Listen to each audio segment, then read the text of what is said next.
everybody, it's me, Jessica Berg, and in today's video, I'm going to show you how to leave an Amazon review. Not only am I going to show you how to leave an Amazon review, I'm going to tell you why it's so important. A lot of people might think that fairy godmothers and fairy tales are just that.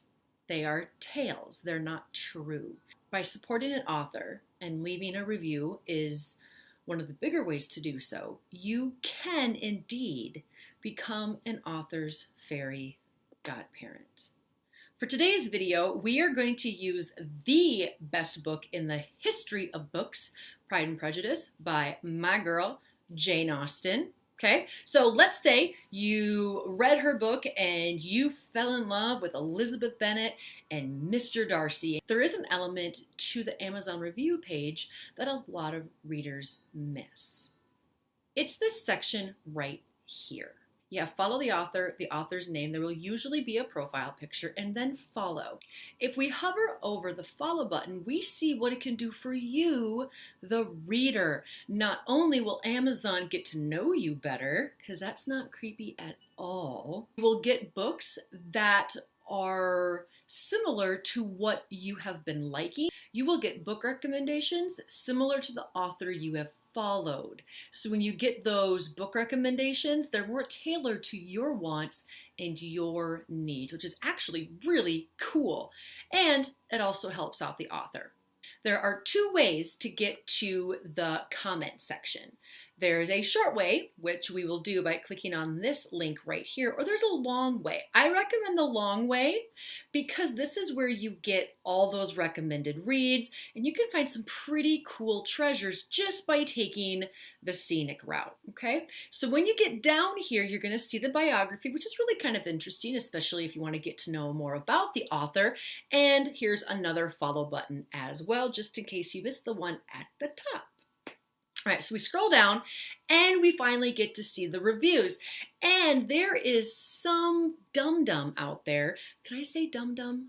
Ooh, I feel bad now. Actually, no, I don't. There is someone in this world that gave Jane Austen's Pride and Prejudice a 2. Let's move on to happier things, shall we? And we're going to move on to how to do that review. If you keep scrolling down, you will see Write a Customer Review. Go ahead and click on that. And it takes you to the review page. As you can see, I've already given my girl 5 stars, and if there were 6, I would have given her 6. Have I told you how much I love Jane Austen? Maybe not enough. We'll get there though. I've given her 5 stars, which is essentially an A. 4 stars would be a B, 3 stars would be a C. You kind of get the point. All that is expected of you is that you are honest with a capital H. Maybe capitalize the whole word, like let's scream honest with a few thousand exclamation points afterwards. The next section you see here is add a photo or video.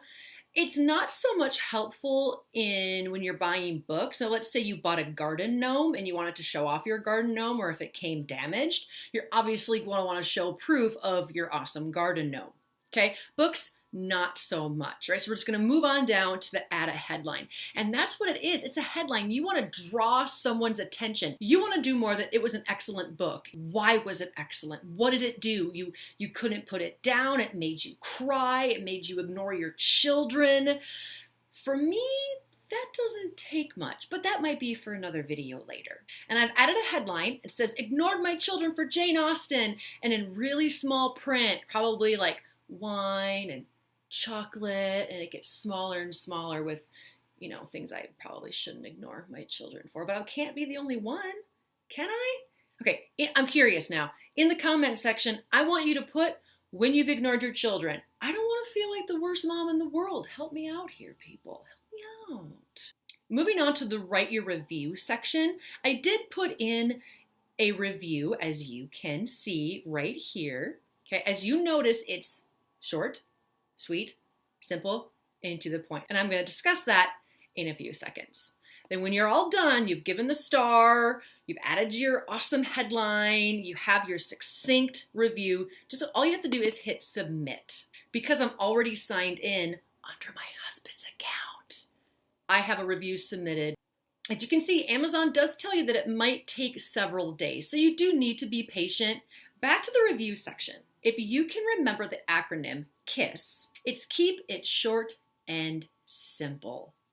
Again, when readers come to Amazon to read the reviews, they don't want to have to read a book to buy the book.